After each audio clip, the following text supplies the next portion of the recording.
Are you ready to take your investment game to the next level? Introducing Digital Investor, your ultimate guide to mastering the digital marketplace. Whether you're a seasoned pro or just starting out, Digital Investor brings you cutting-edge game theoretical strategies, expert insights, and real-time tips and tactics to analyze, evaluate, invest, and grow your wealth. Don't miss out on the digital revolution. Visit www.nickblacknext.com and start your journey with Digital Investor today.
Dave, tariffs don't bother me. Ain't no tariff making me mad.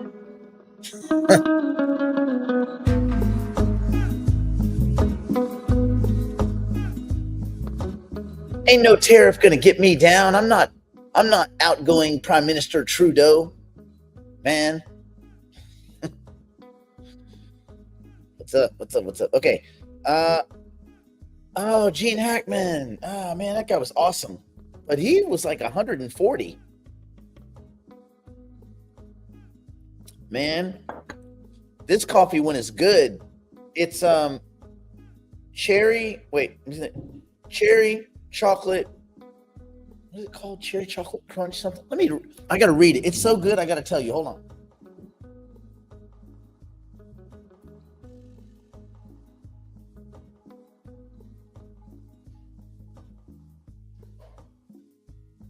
It's called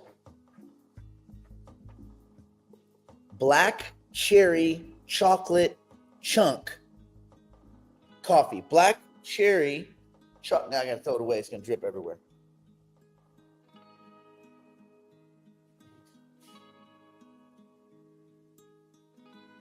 Man, that thing right there. That tastes like the way I think crack would taste. It's like if it tastes like crack tastes, I get it. Makes perfect sense. All right. Let's see. We'll get to the good stuff. Let's see. Yes, I was. But it's been a while. I still train, but no more of that stuff for me. Well, like as far as to make money.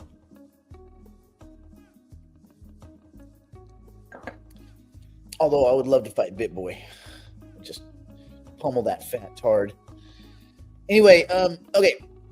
Hello. So, a couple of interesting things I saw in the news, and then we'll get to markets and look at things, and we'll hit your questions. If you have a question, write the word question or put a big Q in the little dash. That's easier. We try to make the Tuesday and Thursday streams are either I go off on some weird ranty tangent and use a chain or like a daisy chain of profanity that even the Dark Lord Satan would be proud of, or we focus on kind of educational stuff. Ideally, it's a little bit of both. Sometimes in my rants, I squeeze in some education, but mostly it's just ranting. Anyway, there's a lot to rant about these days. I went to yesterday. I went to one of the monetize talks. I think this was number 14 or 15 that they do in Beverly Hills. This guy David, he throws these events at his house, and it's like a big networking event. it's cool. You get to hear different people speak about different stuff, and I always try to think like, what are some of the cool takeaways? One of the cool takeaways. One guy, this guy named I think his name is Will Roundtree, and he's like the master of getting money from banks, borrowing money for your business from banks. Like that's his thing. So that was kind of cool. I mean, it's not like something that's directly interesting to me, but all of that stuff is interesting just kind of when you consider it, like, oh, how there is money out there. Like if you wanted to start a business, a lot of people have an idea for business. They're like, oh, but I can't get the money. And it's pretty easy to get money from banks, business loans, business credit cards, business lines of credit. So that's interesting. And you can get up to about, for each of your businesses, about $250K. Now, the rates on that money is not cheap. That's expensive ass money. And he didn't talk about the other side of it. And I don't think anybody should do this, but it was interesting that it's possible. So like if you were flat ass broke on your back, you lost everything, and you were like, I have to start over. You could start over in about 14 days is what it amounts to. Because you can go, this is like a wash, rinse, and repeat process that you can go for your same company, and you can go to 5 different banks and get business lines of credit. Like for that same company at 5 different banks, you can have $1 million. Again, the money is expensive, but you'd have $1 million that you could use to start a business if you had to do such. So it's kind of interesting. There was a couple of other speakers that were really interesting. One guy was really cool. He was the first speaker, this guy Diego, and he was talking about going from, like, he would start these businesses, and he always had this mindset of, well, if I'm going to start a business, well, other people would tell him, oh, you have to understand the business. You have to know that business in order to do it. And he's like, no, I'll just hire the people that know how to do that, and I'll put them in place. And like in his early days, he had blown up a few businesses, and then they got gutted or whatever. That's kind of part of the whole thing. But it was interesting that he still persevered in a bunch of businesses that he had no experience in, like none. And he made a lot of money in those businesses because he's just like, well, I'll just find whoever is good at it and I'll just hire them. But then I'll tell these people that I'm good at it, and I'll just, kind of like a middleman, kind of arbitrating the spread between experts in some business field and the customers. And he would just kind of middleman that kind of thing. That's kind of cool. And he coaches people people that have businesses, how to step away from their business a little bit and like let your managers manage and all that kind of stuff. That was kind of cool. So anyway, it was kind of like a networking thing like that. And then I met a guy that owns these really cool, it's like he does high-end like bar service for parties, but like really classy, like champagne and like all that. They come set up the whole thing. They have like, it's all badass. So he was really cool. I'll find out more. He's into crypto too. So maybe one of these days we'll chat with him. That was kind of cool. We ought to get him to start taking, like when they have those bars that you have to pay, like have like a Bitcoin thing or something like that where people can pay with crypto. That might be kind of cool. Anyway, yeah. So that was kind of it. It was a networking thing, but man, it was a late one. It was a late night. Then I was perusing my articles as I always do, and I found 2 interesting ones. One, someone said to me, I have to give credit to Skip. He sent it to me because it's not normally an article I would click on, but man, oh, this jackwagon was making a meme coin, and he's like playing Russian roulette or something. I'm gonna go through it. It's so correct to what's going on in this kind of spammy, garbagey meme coin world that we're in. And the problem is right now, that's what people see when they look at crypto.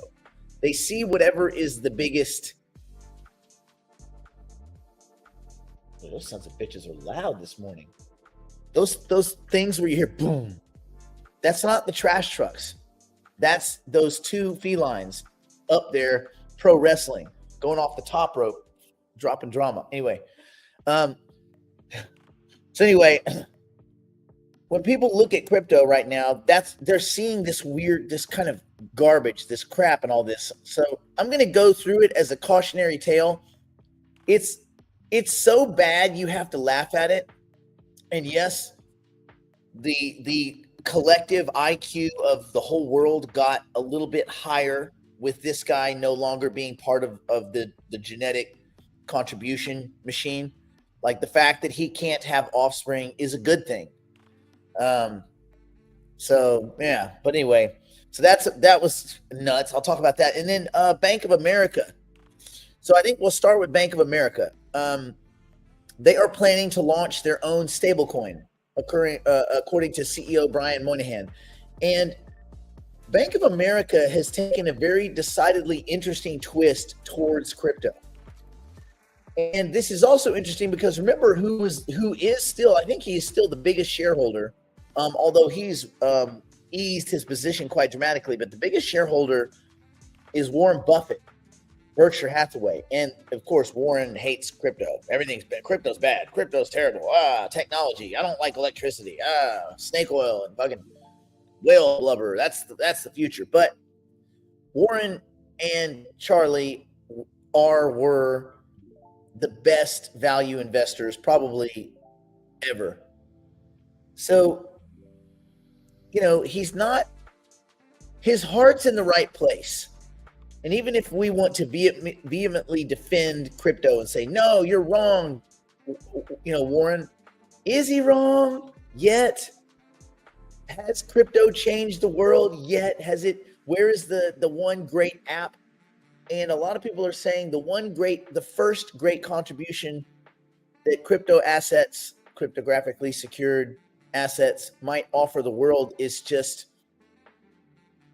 liquidity in the form of stablecoins. And also it promotes dollar hegemony and things like that. But this is interesting because this may be the first domino in what could be a very interesting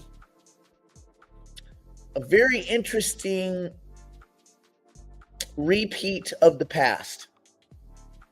And I'm talking about like wildcat banking.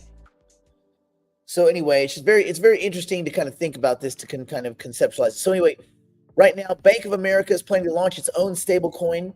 One of the largest financial institutions in the U.S. is planning to launch a stablecoin, according to its CEO.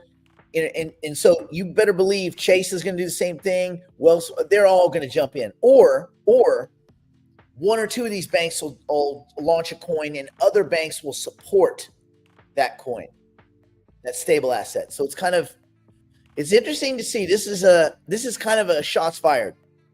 So in a new interview at the Economic Club of Washington, D.C., what a club I don't ever want to be involved in. Anyway, the Economic Club of Washington. What can you just imagine what that concierge looks like? Just imagine him sitting there. It's self-important. Anyway, Bank of America CEO Brian Moynihan said they intend to launch a stablecoin once the laws change to allow it, which I think that's already there. But Moynihan continued, it's pretty clear these are going to be, there's going to be a stablecoin. If they make that legal, we will go into that business. Man, that's the beginning of these banks pouring into crypto. Because the first thing is the stablecoin, the second thing is Bitcoin. And maybe Ethereum is the third thing. I don't know. We'll see.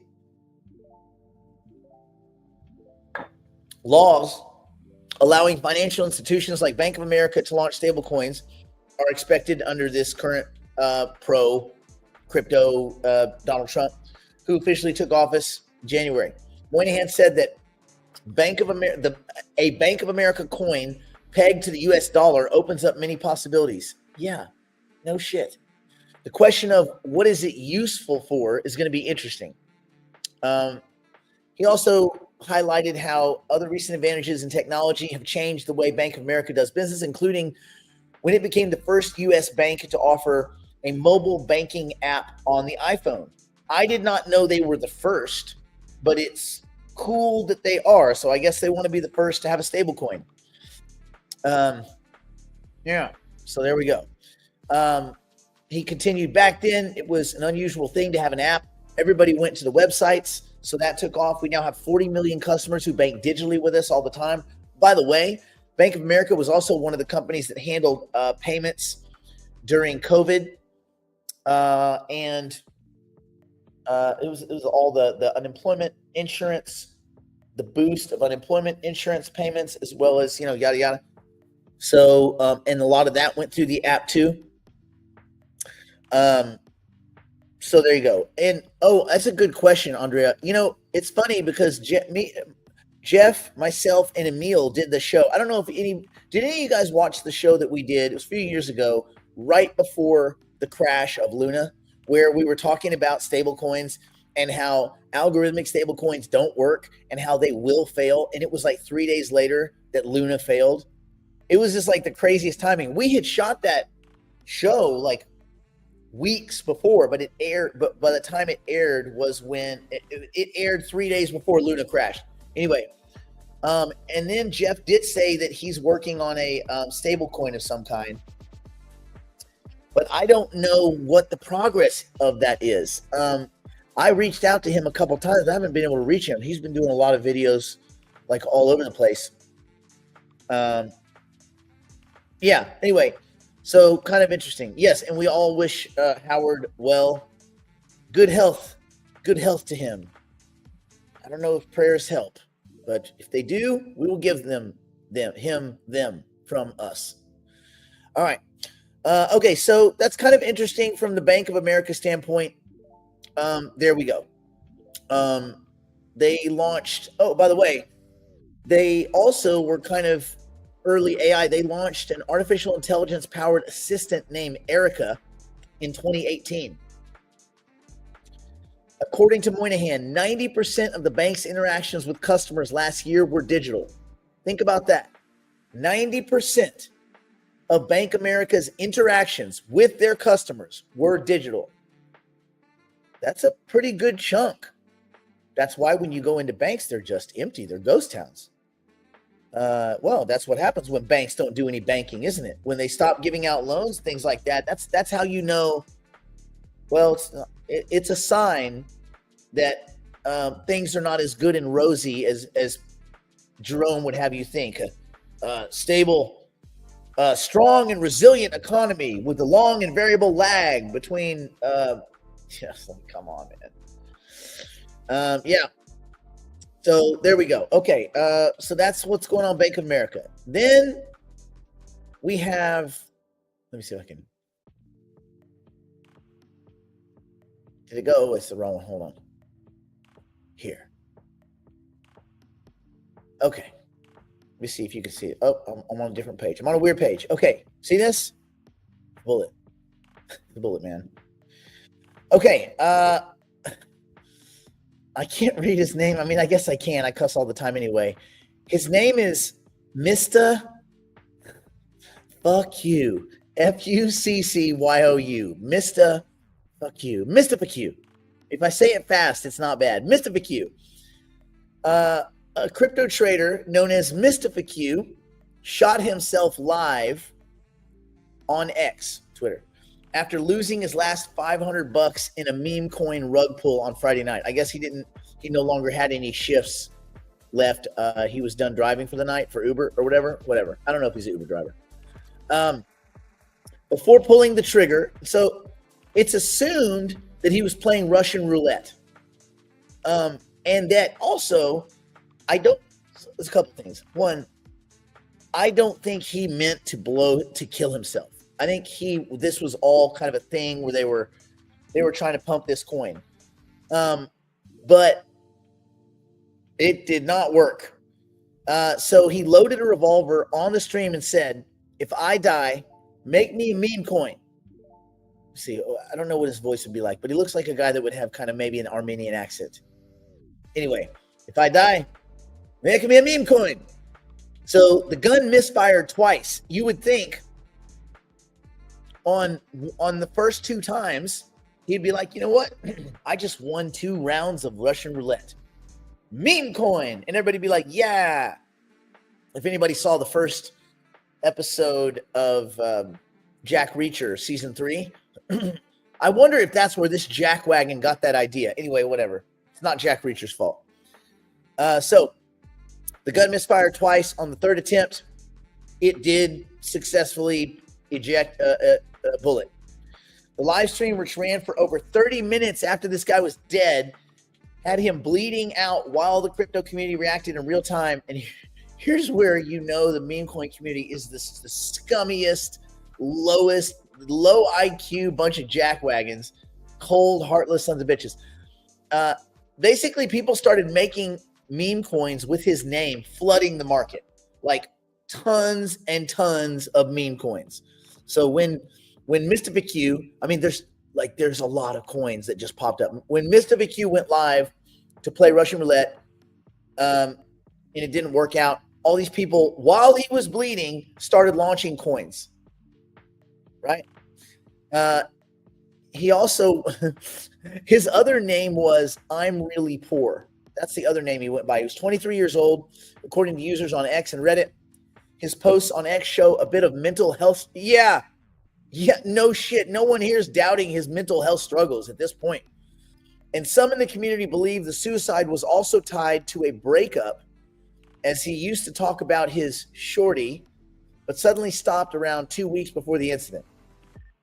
So, you know, this is not an attractive fella by any standard. And he lost his shorty, and he's really poor.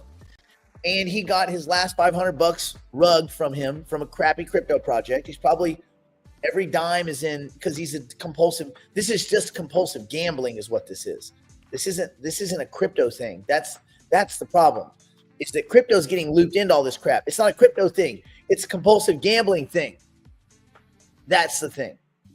Anyway, Mr. VQ, or I'm Really Poor, his death turned into a bit of a meme coin circus. So minutes after he died, a meme coin called Mystacoin appeared, with a developer sending him 70% of the total supply before his death. So I don't know. Okay. Oh, yeah. So basically, a lot of people were thinking, wait a minute, this was a setup, because the coin was created before he died. A developer sent him 70% of the token supply before he died, and then bang, dead. So some traders rushed to buy the tokens, betting on the hype. Others condemned the community. One X user broke it down. He goes, so let me get this straight. The guy starts streaming live on X, gets scammed, asks for refunds, pulls out a 6-shooter, says, if I die, make a meme out of me, pulls the trigger 3 times, dies. Stream continues for 30 minutes, and people instantly create a meme coin. WTF. Like, for reals. The meme coin industry is pure evil, another person wrote. The guy literally went live to play Russian roulette to pump a coin, and it ended up killing him. I'm going to be honest. I don't watch any of this kind of creepy stuff, but if there was like a live Russian roulette contest, I'd probably watch it. Like, there's no greater stakes. So, yeah. I mean, another user wrote, I'm not going to post the video or even a pic because it's so messed up. But a guy actually just shot himself in the head with the final words, I hope y'all turn this into a meme coin. And literally, what do you think the MFers did right as he died? And then he was like, if you guys are trading this, you are sick AF. But I mean, I don't know, man. So anyway, another trader called out, said, we've seen justice for coins, RIP coins based on every strategy imaginable. But this time, the guy literally asked for it. Now everyone's acting like they have morals. This is the other thing. All these people that were watching, that are now saying this is terrible, they all watched it happen. So they participated, and then they were like, oh crap. This is so wrong. You know, they have a phantom wallet full of bullshit. Anyway, some believe Mr. VQ was playing Russian roulette, a dangerous game. where a person loads a bullet into a gun revolver, spins the cylinder, and pulls the trigger while aiming at their head, which fits his actions as we've described above. Others speculated it was a viral stunt that spiraled out of control. Mr. VQ had openly asked for a meme coin in his name, and the developer had sent him 70% of a coin supply, fueling the theory that this was a marketing ploy that just went too far. Yes, this guy is the moron. No, who's calling 911? Ain't no one calling 911 if this douchebag, like, everybody's like, yeah, cool, do it. It's kind of like in New York when someone gets on the bridge, they're like, I'll jump. They're like, fucking jump. Jump then. You're holding up traffic. I got to get to work. Jump already. Like we're on clock here, people. Anyway, so a lot of people think it was a stunt that went wrong. Despite the shocking nature of the live stream, no major news outlets have reported the incident, which I think is pretty strange. And law enforcement has not released an official statement right now. The only source of information are X, Reddit, and crypto circles, leaving many details unclear. His real identity is still unknown, although you could probably use like Google image search and just look at, I mean, the guy's been on the internet all the time. The authenticity of the live stream hasn't been verified by authorities. Who knows? Maybe it was all AI. Maybe this is like really good AI, but I doubt it. Seems like Mr. VQ, Mr. I am poor is I am no longer with us. So yeah, this is absolutely what would dummies do in the Solano meme coin ecosystem. But yeah, it's news because this is what we're dealing with. This is crypto right now. And people don't see the AI projects that could change the world, and people don't see how, when there's a need for liquidity will appear from somewhere. Back in the 50s and 60s, there was a need for liquidity because the dollar wasn't servicing enough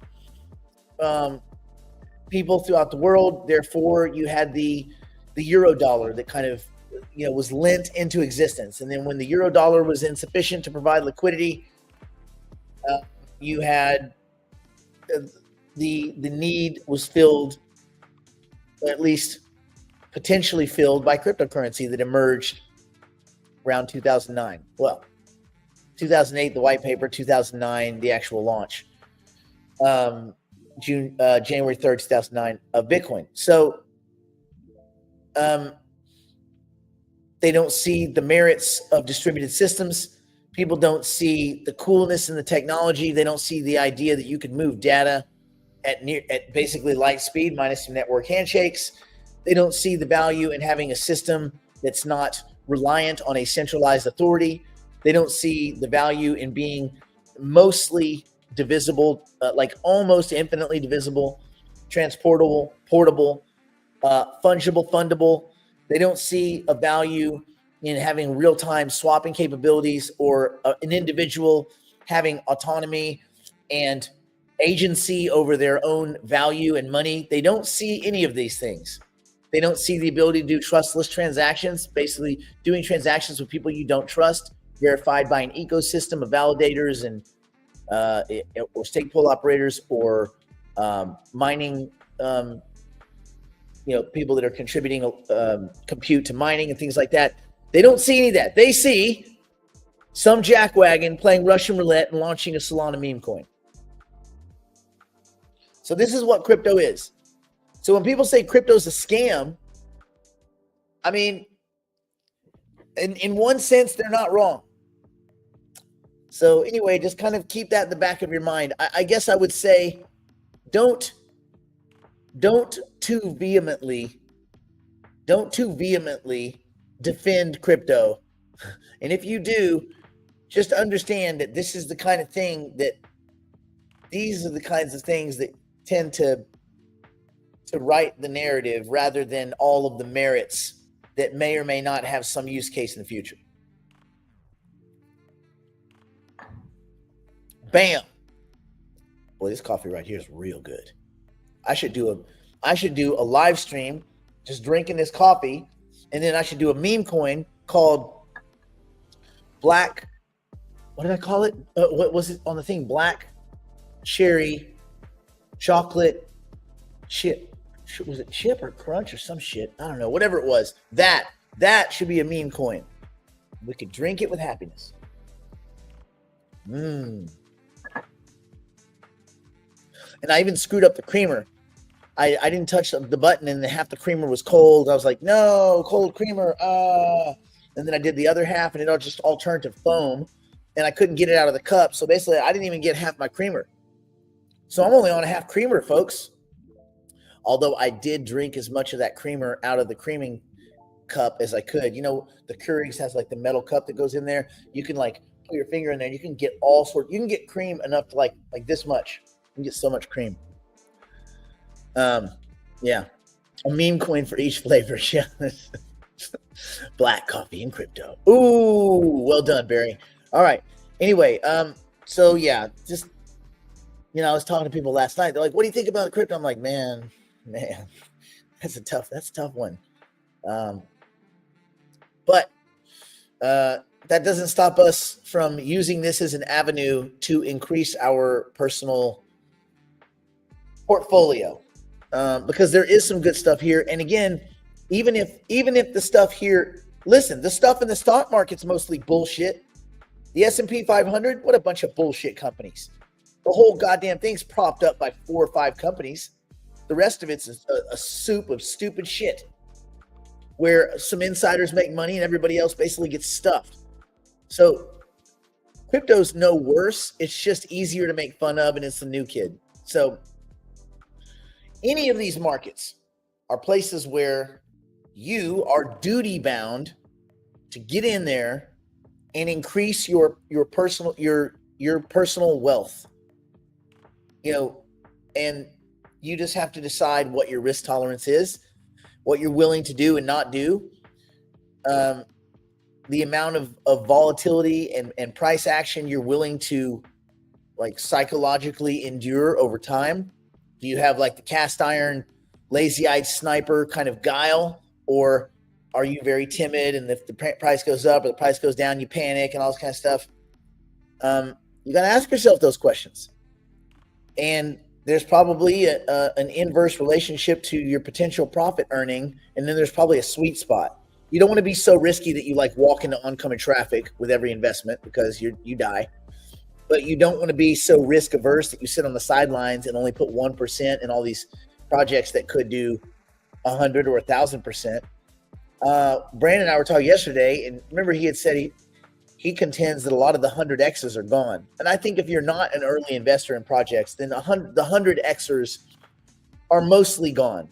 The market just doesn't look like that anymore. But it doesn't mean they're all gone, but it means they're mostly gone. I mean, if a token comes out at 10 cents and it goes to $1, there's a 10X. That's great. If you got it at 1 penny, you got your 100X. So you can be good, you can be lucky, or you can be first. Being first obviously makes a lot of sense, right?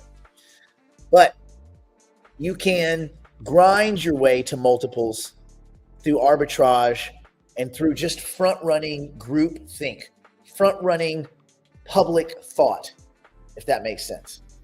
So let's look at markets. Let's go over and look at markets.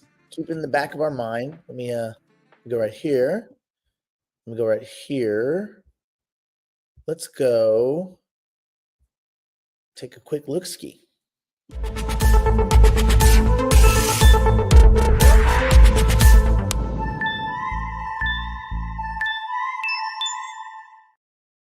So you will notice the Bitcoin is under 85. It was kind of flopping all over the place. If you look at the chart, let me get this banner off of here. If we look at the chart, this joker was up, down, left, right, and sideways. Yesterday we got down to 82.9. Woo-wee! What was that guy's name? Rick and Morty? Is it Mr. Poopy Butthole? Do you guys know who I'm talking about? That one character? Oh, God. If you don't watch Rick and Morty, that won't make any sense, and that will sound weird. But, yeah, they did an intervention for that character, for Mr. Poopy Butthole. And Hugh Jackman was in it. He was, like, we're going to go out on a night on the town with Hugh Jackman to a bar or whatever. And it was awesome. Anyway, yeah, he would look at these markets probably in the profound way that we do. So Bitcoin has been all over the place, which, a lot of that is ETF. Someone else asked me last night, with all the ETFs and all this kind of stuff, is this good? Is this bad? What is it? I said, well, it's good that you have institutional money. It's good that you have the stamp of approval from large institutions, as large as the largest, being BlackRock. And that's great.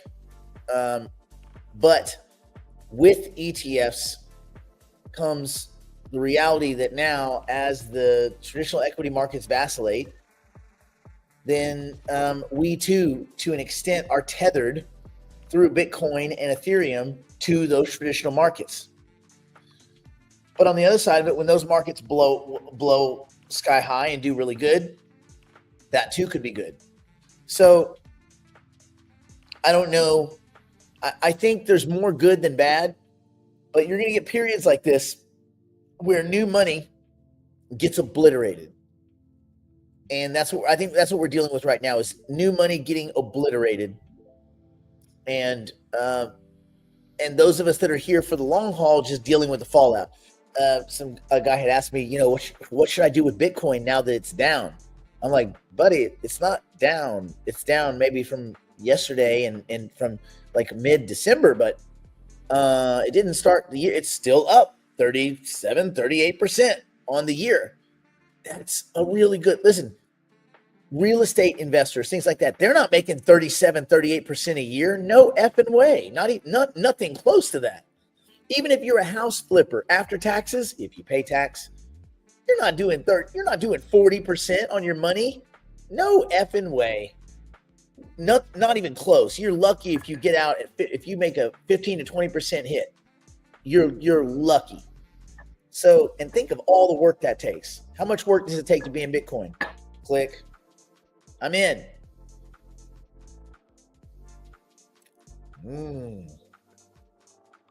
Oh man, I ought to get this stuff and infuse it with some kind of mouthwash so I could just have mouthwash.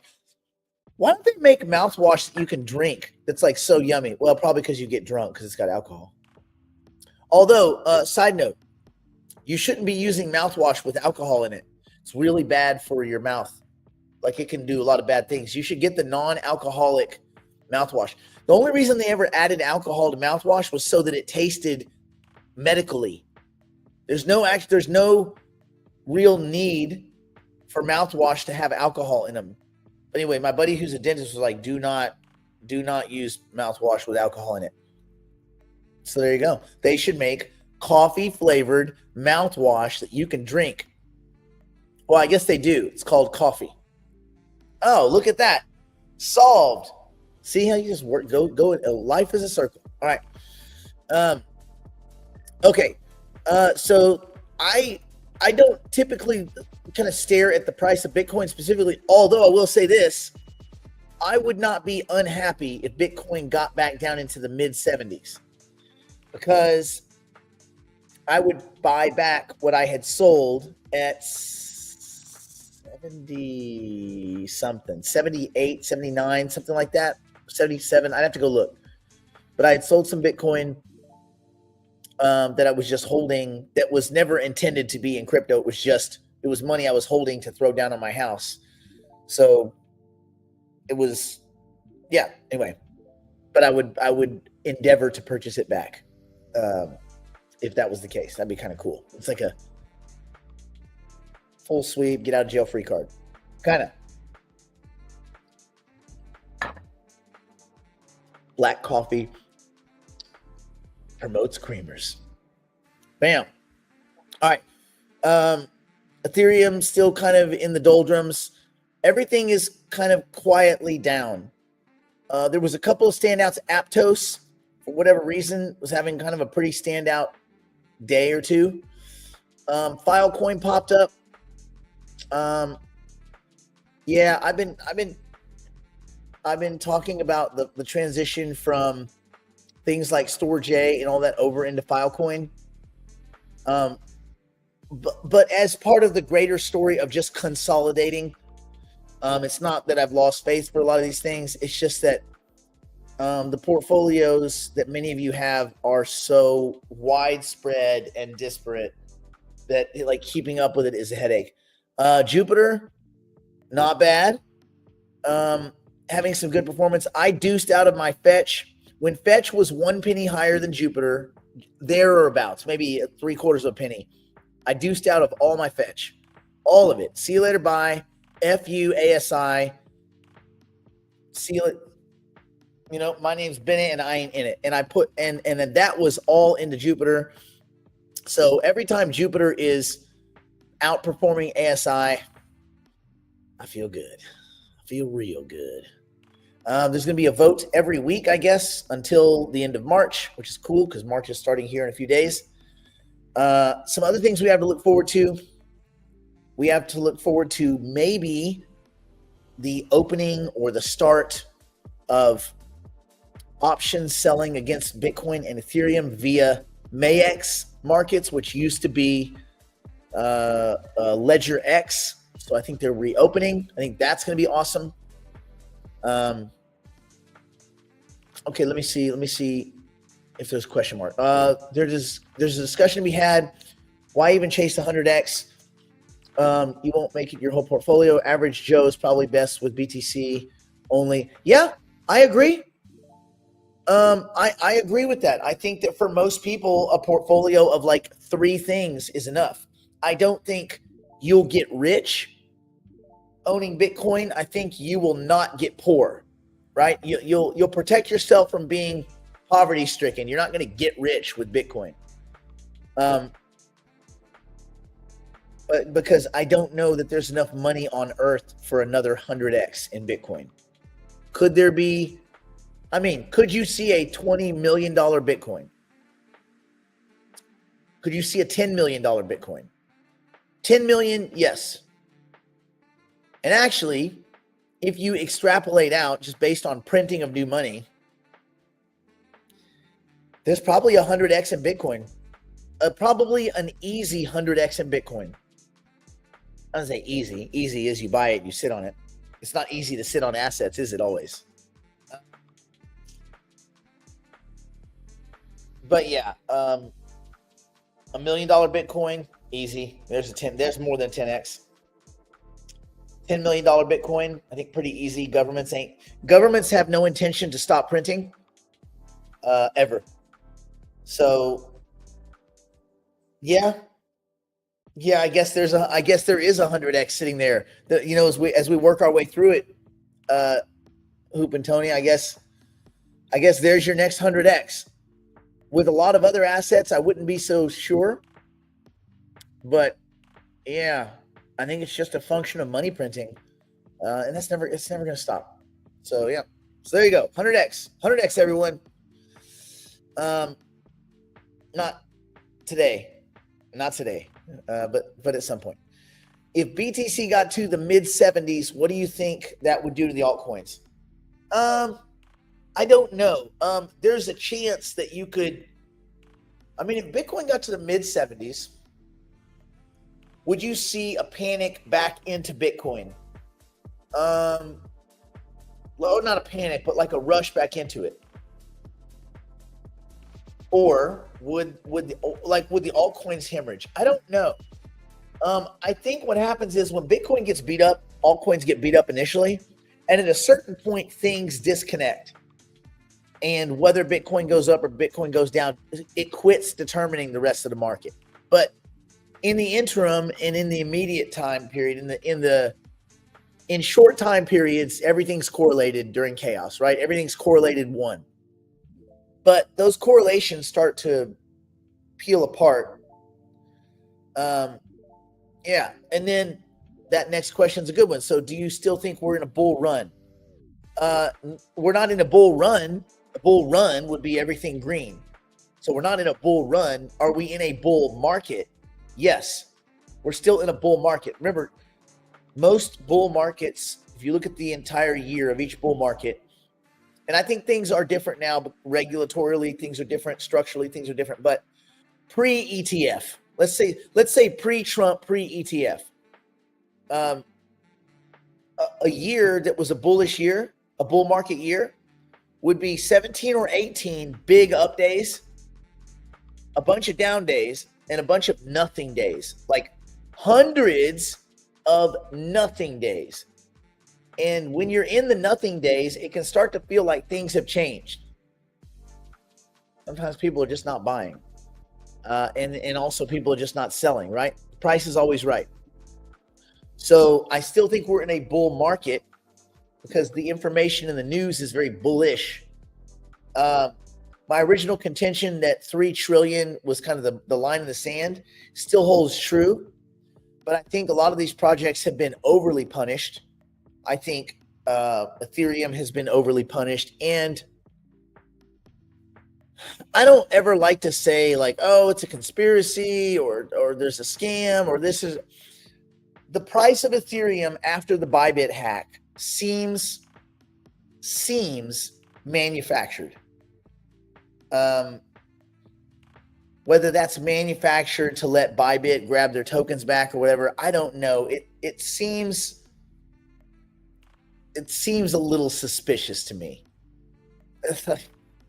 But you know, whatever. It just seems a little bit sketch.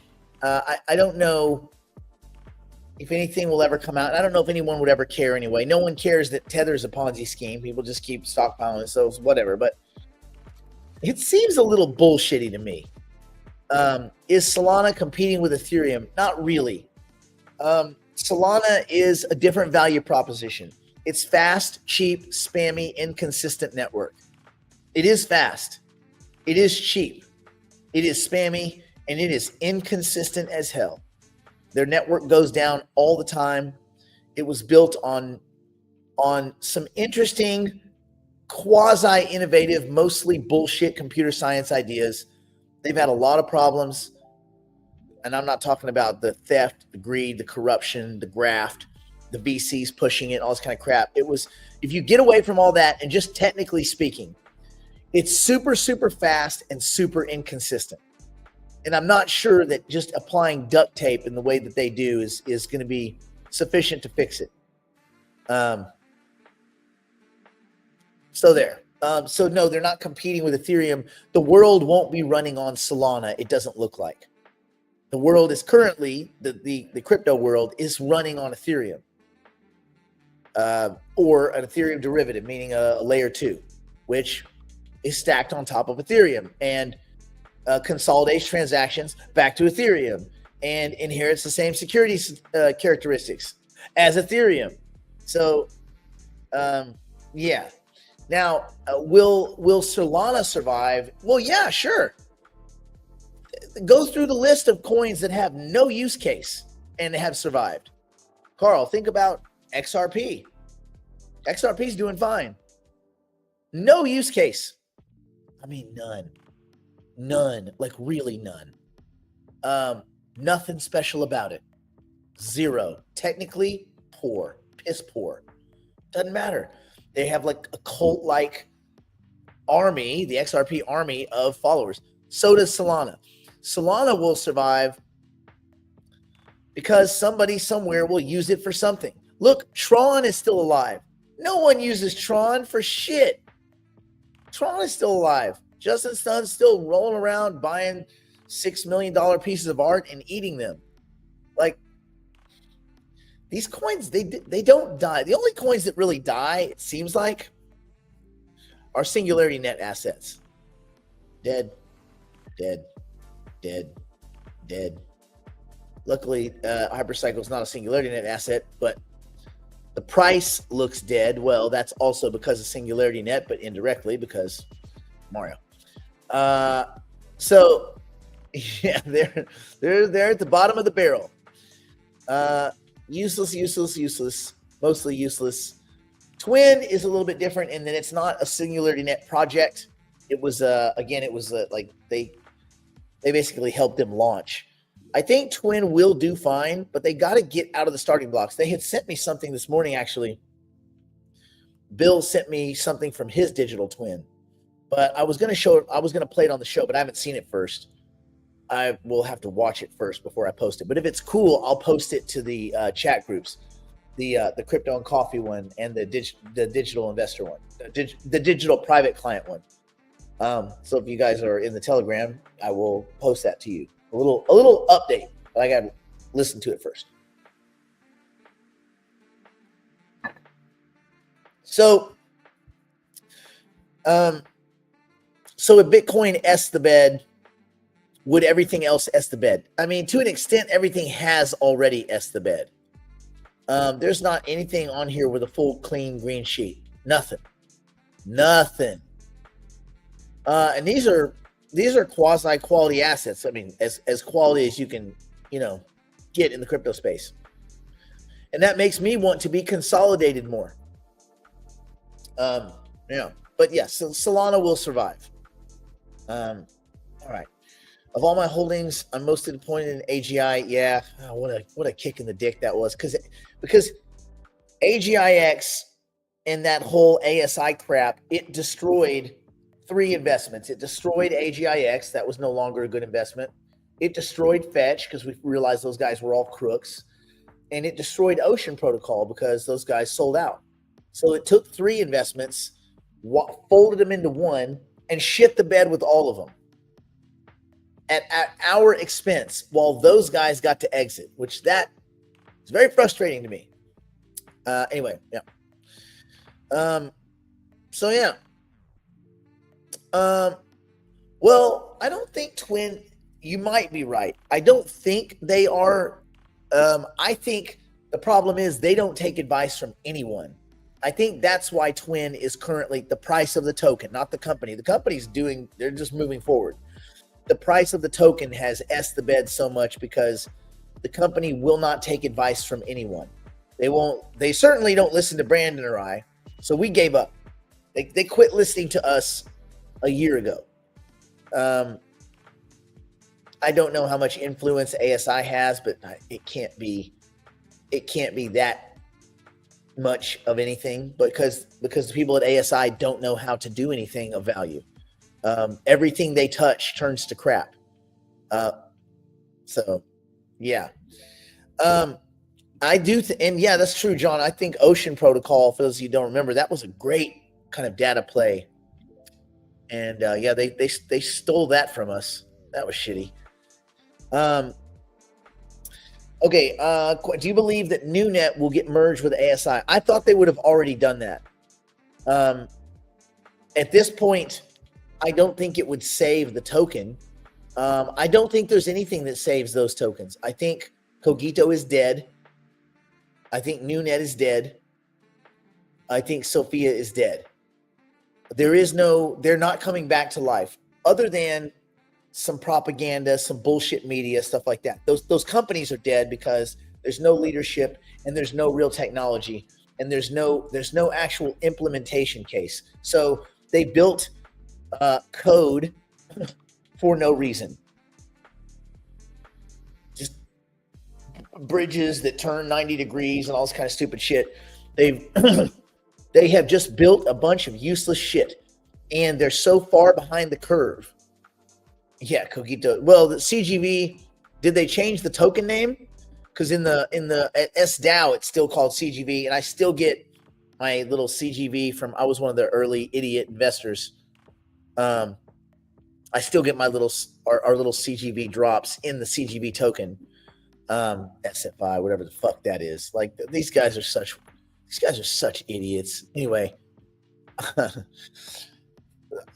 I won't even go into just listening to that speech that Chloris and Mario gave, where they were trying to explain how they're going to launch a layer 2 and just all this bullshit. You're just like, shut the fuck up. You guys are a bunch of fucking clowns. It was just so ridiculous. Those guys are just so clueless. It doesn't matter. Whatever. Yeah. Twin, I think, will be fine. They got to get their retail proposition out the gate. Having the twins, being able to make a digital twin is pretty cool. So yeah.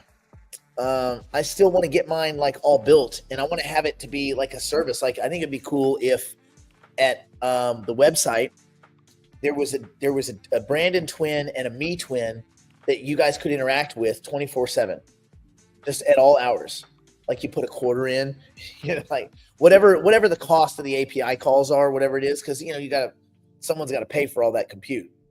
But yeah, that'd be kind of cool.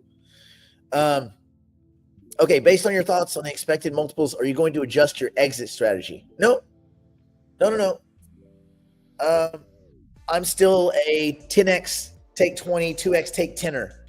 That's I don't think that needs to be readjusted, except you may readjust, Chris, when you look at your portfolio, what you think is quality and what's no longer quality. And if it's not quality, it becomes a trade, not an investment. If it becomes a trade, then your rules change. Then it's going to be 2x take 50 or 3x take 50. Take half off the table and grab. So you're not waiting for as big a price. Like, for instance, with SUI, I'm doing a 3x take 1/3.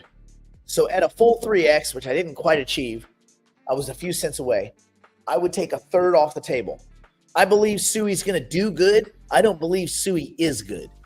See, I think it's a non-quality project that will have a lot of momentum and inertia because of press and shenaniganery and marketing. I don't think it's super quality, but I think it's you can make a story out of it, and the layer one, the Ethereum killer, or actually the Solana killer, I guess would be the thing. So anyway, yeah. So the only time I adjust my exit strategy is when I think that my thing, because if I've invested in something, I still believe it can do a 10x. Otherwise, it's a trade, and then I think, okay, this thing's got a double in it, or maybe a triple. But again, when the enthusiasm kicks in, just imagine if we have some bank failures and we go and people admit that we're in a recession, and then stimulus starts coming and rates go down, stock market and crypto are going to go fucking straight up. Because again, it's not related to the real economy. The real economy that we live in ain't the world that we invest in. You got to keep those two things separate. What will keep our node factories from being obsolete by the time compute rolls out? Well, the node factories wouldn't be obsolete. They're still going to be handling compute. A node factory is not the hardware it's running on. You understand that, Mick, right?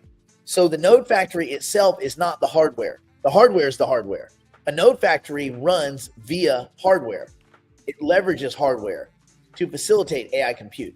Having the node factory is like having a location. But the product of AI compute and the machinery that would be in your factory, the hardware, that's not part of the rental agreement you made when you purchased the warehouse, the four walls of the warehouse. That's what the node factory is. The warehouse and all the employees, that's the node factory. The machinery in there that would be changed as upgrade cycles occur, that would be. Now, if you say what would keep our hyper AI boxes from being obsolete, well, that's a better question, and that I don't know. I'm not a fan of the hyper AI box, not because I think it's a bad product, but because I think you start getting into that rat race of trying to compete with upgrade cycles of technology. I don't like that. I don't think it's hard to scale that. I don't like fucking atoms, period. I like electrons. You start throwing protons and neutrons in there, I'm out. I am out. But anyway, no, that's not a good question, Lisa. Stop it. No, all questions are questions. Not all of them are good questions. No, I think, Mick, that's just a slight misunderstanding of what a node factory is. A node factory is your ability to participate using yours or someone else's hardware. The hardware is what could be obsoleted. And that's why all these mining companies, like when people are mining crypto, they're always having to upgrade and renew and upgrade their equipment because they got to keep up with the Joneses as far as their compute power and hashing power. All right. Woo! All right. Let's call it a day. Let me see. We can't get too carried away about any. Yeah. We can't do any of that. I did buy some more BTC below 86. Ooh, that's nice. That's nice. You should be dollar cost averaging, and that takes all the emotion out of this stuff. Buy continuously and consistently on intervals, and it takes all of your emotion out of the investment game, which I think that's the key.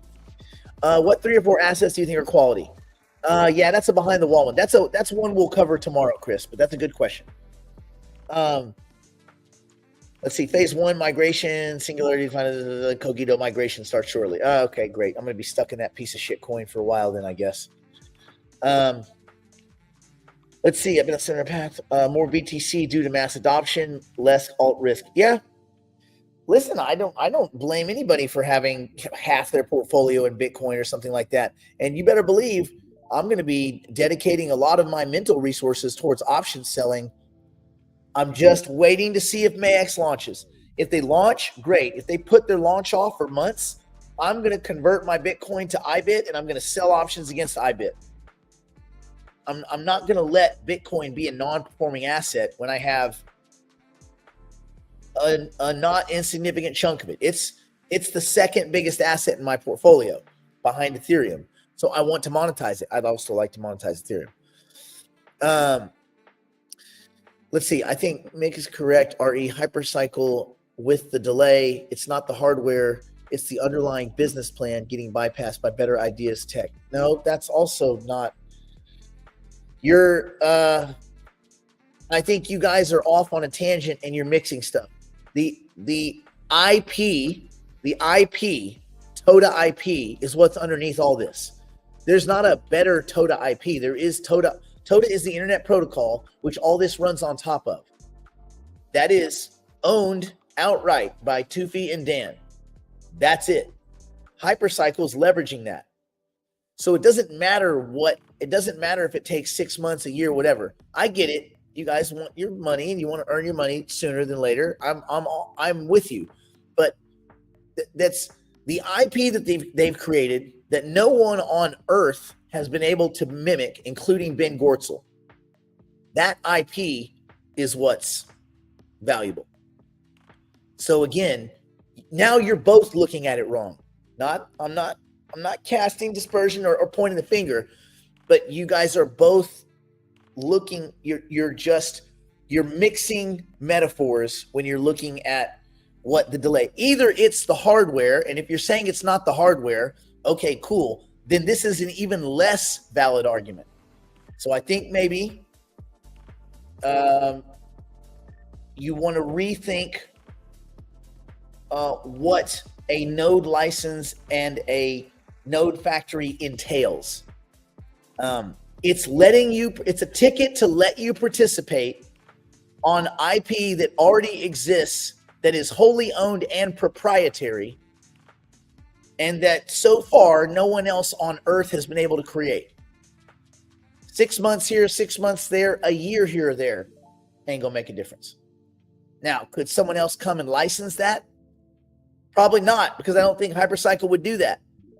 That was the whole point. That's why Ben and all his buddies are so pissed off. Ben was mad that Hypercycle didn't open source their IP.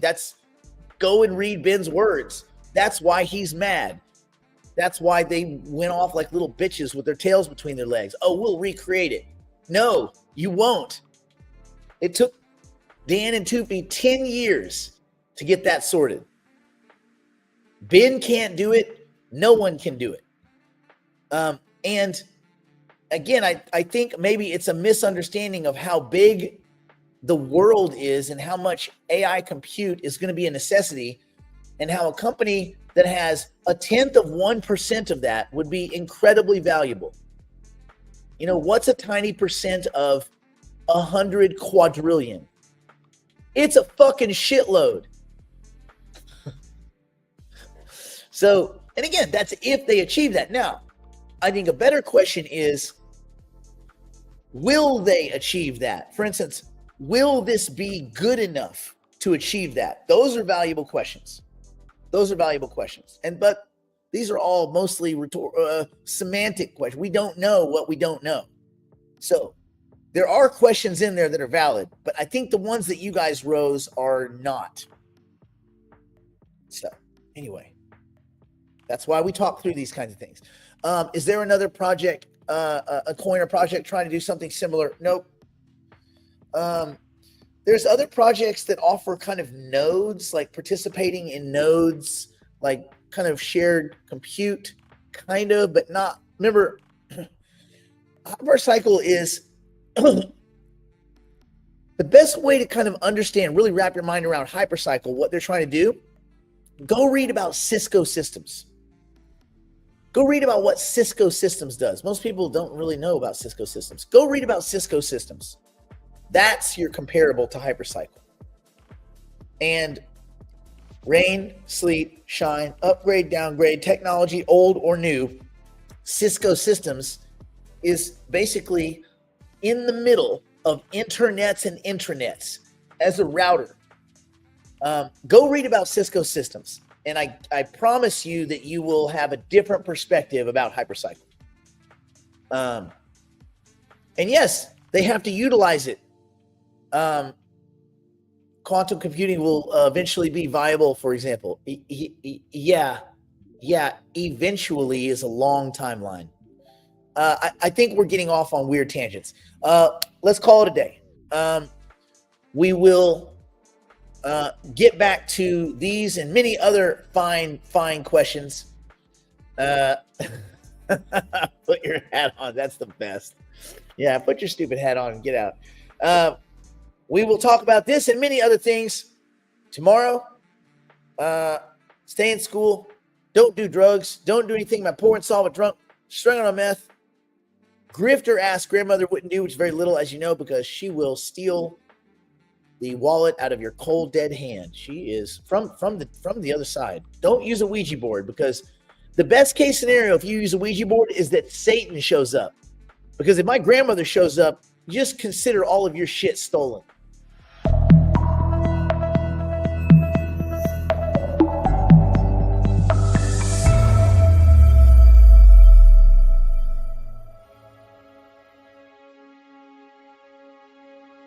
Terrified, wandering mind, the seams have come undone. You've been telling lies to these eyes as if they'd never seen the sun. Now you've let your guard down and your heart is exposed.